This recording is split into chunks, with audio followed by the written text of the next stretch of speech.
Evet, bugün sizler için çok farklı bir VTR hazırlama kararı aldım ve çok önemli bir konudan bahsetmek istiyorum. Aslında konu şu, yani estetik ameliyat olmak istiyoruz ama ne yapmalıyız, kime gitmeliyiz, nasıl karar vermeliyiz? Belki de işin en önemli kısımlarından bir tanesi, belki de en önemli kısmı diyebiliriz. Çünkü nihayetinde estetik bir ameliyat oluyorsunuz ama bu her hekimde, her cerrahta farklı şekilde aslında cereyan ediyor. Yani bunu bir kıyafet dikmek gibi, bir terzilik gibi bile değerlendirebilirsiniz, düşünebilirsiniz. Ya da bir mimari bir tasarım olarak değerlendirebilirsiniz. Şimdi her mimarın kendince farklı bir bakış açısı, farklı bir görsel zevki, farklı bir algısı vardır ve sizler de kendiniz için en iyi olanı kalıcı bir şekilde hayata geçirmeye çalışıyorsunuz. Ben bu noktada yıllardır bu mesleği icra eden bir hekim olarak ki artık gelecek sene 30. yılım da oluyor. Yani 30 yıldan beri estetik cerrahi, plastik cerrahi ile uğraşan bir hekim olarak ben sizin yerinizde olsam ne yapardım diyerek böyle farklı bir bakış açısı kazandırmaya çalışmak istiyorum aslında. Şimdi her şeyden önce ben estetik ameliyat olsaydım neye dikkat ederdim? Nasıl davranırdım? Kime giderdim? Nasıl karar alırdım? Bununla ilgili birkaç böyle hap tadında size güzel bir bilgilendirme de bulunmak istiyorum. Şimdi her şeyden önce estetik bir operasyon e, olmak için ne yapmak gerekiyor? Her şeyden önce kendinizle ilgili, vücudunuzla ilgili değiştirmek istediğiniz bir yeriniz varsa buna net karar vermelisiniz. Yani buradaki en önemli aşama aslında net olmak. Yani birisi istediği için değil, birilerinin sizi beğenmediği için değil, kendiniz buna karar vermelisiniz. Birileri için değil, kendiniz için yaptırmalısınız. Çünkü bu sizin vücudunuz, bu sizin hayatınız ve bunu yaparken de en iyi sonucu tabii ki almakta hakkınız. Tabii ki yani bunu yaparken de vücudunuzun el verdiği şekilde. Yani hiçbir zaman ayakları yerden kesik bir hayal ile, bir beklentiyle de bir işe, bir yola çıkamazsınız. Bunu da asla unutmayın. Yani sizin kocaman bir burnunuz varsa küçücük bir burun olma şansınız yok. Ya da göğsünüz küçüktür, bunu çok aşırı bir şekilde büyütme şansınız yok. Yapmak isteseniz de zaten doğal durmaz. Hiçbir zaman da güzel sonuç alınmayacaktır. Yani doğru beklenti bir şekilde aslında doğru sonuçlara da sizi götürecektir. Eğer yanlış bir beklentiyle yola çıkarsanız zaten başından kaybetmişsiniz demek diyerek de nihayetlendirebilirim. Tabii ki yola çıktığınızda kime gideceksiniz, kime ameliyat olacaksınız, nasıl araştıracaksınız, işte e, ve yaptırdığınız işlem sizin için iyi olacak mı, olmayacak mı? Tabii ki bunu değerlendirmek için öncelikle bir hekimle görüşmeniz gerekir. Ve bunu yaparken asla ve kat'a aracı kullanmayın. Yani doktorlarla görüşmek hele de bizim ülkemizde hiç de zor değil, çok kolay. Belki Avrupa'da yaşıyorsanız, Amerika'da yaşıyorsanız bir hekimle konuşmak, görüşmek o kadar kolay olmayabilir ama bizim ülkemizde istediğiniz hekimle, istediğiniz randevu saatinde gidip rahatlıkla görüşebilir, muayene olabilir, fikir edinebilir ve bunun sonucunda da doğru kararı alabilirsiniz. Tabii ki bir işlem yaptıracaksanız bir tane hekimle kalın demiyoruz. İçinize siniyorsa eğer bir hekimle de kalabilirsiniz. Çok iyi araştırmışsınızdır, yine kalabilirsiniz. Ya da bunun dışında çok iyi referansları vardır. Çevrenizde birkaç kişi belki ameliyat olmuştur, yakınınızdır ve o hekimin bu konuda çok tecrübeli, çok becerikli olduğunu biliyorsunuzdur. Hiçbir sorun yok. Ama şunu bilmek gerekir ki doğru bir hekim tecrübeli, yetenekli ve bilgili olması gerekir. Hele de cerrahi branşta, hele de estetikle ilgili cerrahinin bile bir üst noktasından bahsediyorsak eğer bu konuda çok çok dikkatli olmak zorundasınız. Özellikle sosyal medyayı kullanan ya da sosyal medya aracılığıyla tercihte bulunmak isteyen hastalar olabilir ki sosyal medya günümüzde çok fazla kullanılıyor. Fakat burada yanıltıcı bir takım sonuçlarla, yanıltıcı bir takım resimlerle, paylaşımlarla etkilenip bir yerde belki de gözleriniz boyanacak, belki de basiretiniz kapanacak ve istemediğiniz bir ameliyatla karşı karşıya kalmış olabilirsiniz. Ben sizin yerinizde olsam ne yapardım diyerek o yüzden söyledim.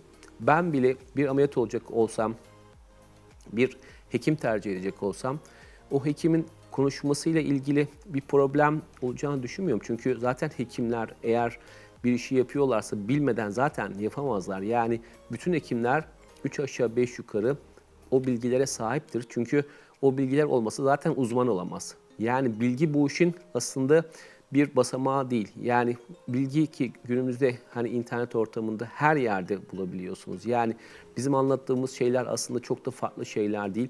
YouTube kanallarında, internette, işte sosyal medyada hemen her yerde o tip bilgilere ulaşabilirsiniz. Yani bir ameliyat oldunuz, kaç günde iyileşirsiniz, kaç günde ayağa kalkarsınız. Bunlar çok önemli bilgiler değil aslında. Bu işi yaptırmış pek çok kişinin artık vlogları var, yorumları var. Ameliyat başından sonuna kadar süreçler anlatılıyor. Artık her şey çok da şeffaf. Yani bunlar sizin için hani bir ameliyata yaptırmanız için bir değer oluşturmuyor aslında soracak olursanız. İkincisi, bakın az önce söylediğim tecrübe meselesi. Tecrübe bence bu işteki çok önemli bir husus. Nihayetinde hani tabii ki uzman olmuş kişi o işi yapacak yeterliliktedir. Fakat bir tane yapmak, 1000 tane yapmak, 5000 tane yapmak bu otomatik olarak belli bir tecrübeyi beraberinde getiriyor ve o tecrübede sizin ileride çok önemli bir şekilde işinize yarayacaktır. Bunu asla unutmayın. Yani bunu söylerken hani genç hekimler, biz de gençtik çünkü bir dönemler, başarısızdır, tecrübesizdir, yaşlı hekimler çok tecrübelidir anlamını taşımaz. Çünkü genç olup çok yoğun ameliyatlar yapmış birisi de olabilir. Çok yaşlı olmasına rağmen cerrahiyle pek uğraşmamış bir hekimle de karşılaşabilirsiniz. O zaman nedir? Buradaki arkadaki background önemli. Yani geçmişte neler yapmış, bu kişinin aslında tecrübesini belirleyen şey bir anlamda bu. Beceri meselesi, yetenek meselesi ki bu Allah vergisi. Bu bence çok önemli bir konu. Aslında beceri konusu, yetenek konusu sizin de bilebileceğiniz bir şey değil. Bir başkasının da bilebileceği bir şey değil. Yani o hekimle beraber ameliyata girmiş bir anestezi uzmanı, bir hemşire tanıdığınız varsa o hekimin ne olduğunu, ne olmadığını aslında size çok net bir şekilde söyleyebilir. Ama herkesin bu şansı her zaman olamayabiliyor. Yani beceri bu işin içerisinde bence en önemli ögelerden bir tanesi. Tabii bunları geçecek olursak, bunun dışında en önemli faktör aslında sizin vücudunuzun ya da sizin yapınızın ne olduğu. Yani burada şunu düşünmek lazım. Hani çok büyük bir burundan küçücük bir burun olamayacağı gibi güzel bir hastanın da sonuçları her zaman çok çok daha iyi olacaktır. Yani güzel bir hastanın baktınız, öncesi zaten güzel, sonrası da zaten güzel oluyor. Yani orada majör bir hata yapılmadıkça o kişide çok kötü sonuçla karşılaşılmıyor. Eğer sizin yapınız o kadar güzel değilse o kadar güzel bir sonuç bekleyebilme şansınız olmaz. Beklentinizi bu noktada yüksek tutarsanız yine mutsuz olacaksınız diyebilirim. Nihayetinde böyle bir durumla karşılaştığınızda dediğim gibi arkasındaki background çok önemli. Mutlaka hekimle görüşmeniz burada çok önemli. Asistanlarla ya da sekreterlerle konuşarak bir ameliyata asla olmaya karar vermeyin. İkincisi işin içerisindeki maddi kısım ki bu iş tabii ki belli bir maddiyat gerektiren bir husus. Maddi kısmı tabii ki önemseyin ama önemserken bunu birinci etapta düşünmemeniz gerekir. Böyle düşünürseniz eğer ucuz işler yaptırmış olabilirsiniz ve bu size daha sonra çok pahalıya mal olur ki atasözümüz vardır. Ucuz etin yahnisi ekşi olur ya da kötü olur diyerek bunu da asla unutmamak gerekiyor. Yani sonuçta bu tip ameliyatlar özel hastanelerde gerçekleştiriliyor. Belli malzemeler kullanılıyor. Güvenlik çatısı altında çok önemli bir takım testleriniz yapılıyor. Çok önemli bir takım malzemeler kullanılıyor. Yine ameliyatlar esnasında çok pahalı cihazlar kullanılıyor ki bunların her birisi birer maliyet getiriyor. Yani çok kaliteli bir işi çok ucuza yaptırıyor olmanız sizin için çok akıllıca bir iş yaptığınız anlamına gelmeyebilir. Bunun dışında özellikle doktorla görüşmeden bir takım işlere girerseniz eğer belki de siz bir komisyon aracılığıyla ameliyat olan birisi haline geliyor da olabilirsiniz. Bunu da asla aklınızdan çıkarmayın. Çünkü Bu şekilde sizi birilerine pazarlayan bir kişiyle karşılaşmış olabilirsiniz. Ve o kişi sizi belki de ayaklarınızı yerden kesecek, gerçekçi olmayan bir takım ifadeleri size kullanacak ve siz o hayalle gideceksiniz. O hekim size en doğru ameliyatı yapsa bile sizi belli bir hayalle o işe razı eden kişinin vermiş olduğu hayalle karşılaşmadığınız takdirde bu da sizin için çok ciddi anlamda bir mutsuzluk, umutsuzluk haline gelecektir. O yüzden estetik ameliyat olurken lütfen bu söylediğim kuralları, lütfen bu söylediğim konulara çok ciddiye alın, çok önemseyin ve lütfen doğru branşa gidin.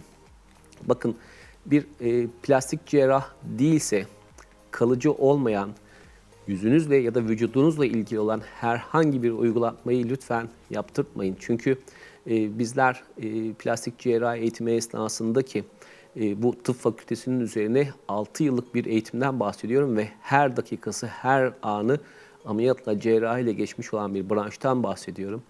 Bu kadar üst düzey estetik uygulamalar eğer branşı olmayan bir hekim tarafından yapılıyorsa bazı şeyler eksik kalıyor olabilir.